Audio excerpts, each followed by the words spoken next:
आता फायर टीमच्या मार्फत कोल्हापूर महानगरपालिकेने मॉक ड्रिल घेतलेले आहे। आम्ही सगळे फायरच्या इक्विपमेंट्सच्या पण तपासणी केलेली आहे आणि आमच्या पूर्ण फायरच्या टीम आणि महानगरपालिकेच्या पण सगळे अधिकारी कर्मचारी हा पूर परिस्थिती फेस करण्यासाठी सज्ज आहे।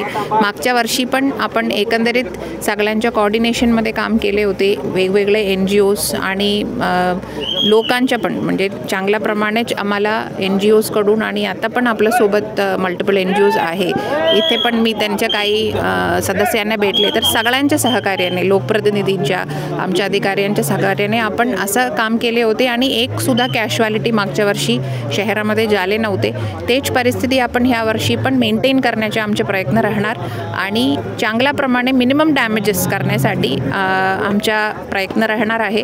आणि ह्याच्या तयारी म्हणून आम्ही ऑलरेडी निवारा केंद्र आमच्या शाळेमध्ये आणि मागच्या जे काही सभागृहामध्ये वगैरे जो लिस्टेड आहे तिथे सुरू केलेली आहे आणि तिथे टॉयलेट्स आणि पिण्याच्या पाण्याच्या वगैरे व्यवस्था पण आम्ही महानगरपालिकेच्या मार्फत करणार आहोत।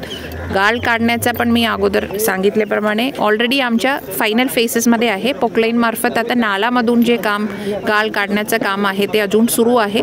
ते जवळपास 70% झालेले आहे। अजून ते 30% राहिलेले काम आता पुढच्या 1-2 आठवड्यामध्ये आम्ही संपवणार आहे।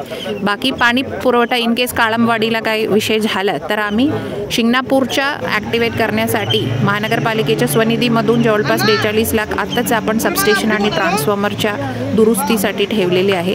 त्यांचे टेंडर फ्लॅश केलेले आहे आणि ओव्हरऑल आपल्याला कुठलाही पूर परिस्थिती या मान्सूनचा कुठलाही आपल्याला एक आपत्तीची परिस्थिती निर्माण झाले तर ते त्यांच्या समोर जाण्यासाठी महानगरपालिका सज्ज आहेत। एवढंच आमच्या सहकार्याने काम करावे आणि लोकांना पण माझ्या विनंती आहे की पावसाळ्याच्या वेळी आमच्या फायरच्या टीम या प्रशासनाच्या मार्फत जे काय सूचना दिले जाणार आहे त्यांचे आपण पालन करावा आणि प्रशासनाचे सहकार्य करावा। तर ते मी काल पण सकाळी KMT वर्कशॉपला व्हिजिट केले होते आणि जे आत्ता सध्या वर्कशॉपमध्ये आहे त्यांचा पण काही लवकरात लवकर त्यांचे रिपेअर्स करून काढण्यासाठी मी ADMC आणि AMCना पण सूचना दिलेली आहे।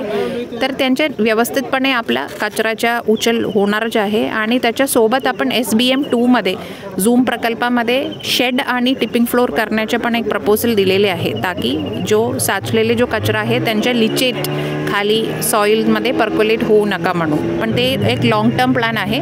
सध्या आमचा आरोग्य यंत्रणामार्फतच पूर्ण वेळ आता सज्ज आहे। बाकीच्या SIs आणि आपल्या आरोग्याचे कर्मचारी त्यांना आपण CSRच्या माध्यमातून काही किट्स आरोग्याचे किट्स वगैरे पण देत आहोत बिकॉज ते रेग्युलरली काम करत आहोत तर ते चालू आहे।